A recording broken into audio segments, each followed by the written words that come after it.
nga wala gid ako ka post na. Hay, kasimple lang guys. Kay nga nag-tour ako guys diri sa Switzerland. Sorry ko sa guys sa Switzerland guys. Ayan. So bali guys, i-flex ko lang ako ng mga alaga nga baka. Ayan guys, di ba la? Ay, mga tambok-tambok pa na sila guys. Ah, di ba la?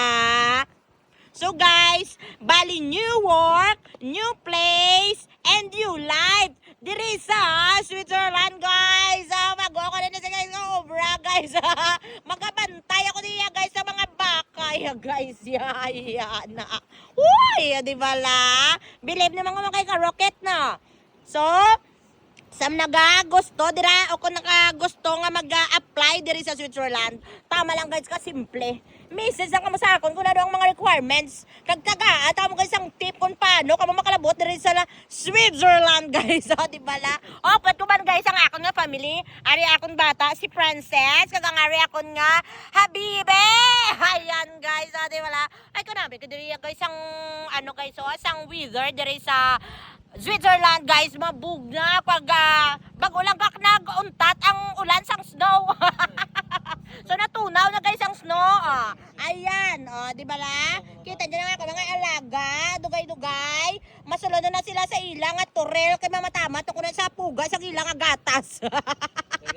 Para makainom kami yan sang fresh milk, di ba la? Ari ba din siya sang nagainom sang fresh milk, buyag-buyag no, di ba la? Gog na anak, gog na mag-skating ka na dito ba?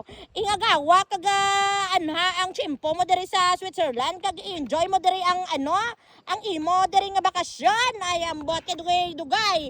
After 1 month mapuli na kita do sa Barotac Nuevo. So sulitin nato diri nga time diri sa Switzerland, di ba la? Samtang nagabantay diri sa sang mga baka diri lang tawan nyo dako namin sang view diri no. Ara nga ako nga alaga nga monkey pox. Ang kinain. Ang kinain natin din na. Ara ng kinain, di ba la? Weather lang dito sa Switzerland na. Ang ganda ng weather dito, ang ganda pa ng mga tanawin. Tingnan nyo yan guys, di ba la? Mga alaga, amat-amat na kayo kasi magsisirom na. Maduduluman kayo, hindi na nyo makakita ang inyong dadaanan. Ay, di